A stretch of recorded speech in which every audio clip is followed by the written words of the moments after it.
দীর্ঘদিন পর আমি আর দীপা আমরা দুজনে ভান্ডারিয়া হেঁটে যাচ্ছি। ভান্ডারিয়ার দূরত্ব আমাদের বাড়ি থেকে 5 কিলোমিটার। সেই ছোটোবেলা হাঁটতাম, হেঁটে যেতাম ভান্ডারিয়া।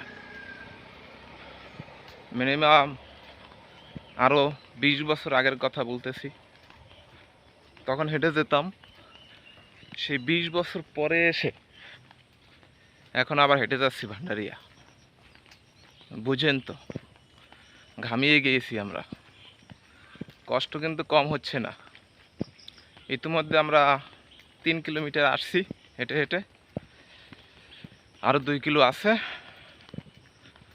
আশা করি মহান সৃষ্টিকর্তার কৃপায় আমরা বাকি পথটুকু সুন্দরভাবে হেঁটে যেতে পারবো। আপনারা এরকম মাঝে মাঝে হাঁটবেন, শরীর স্বাস্থ্য ভালো থাকবে। ধন্যবাদ সবাইকে।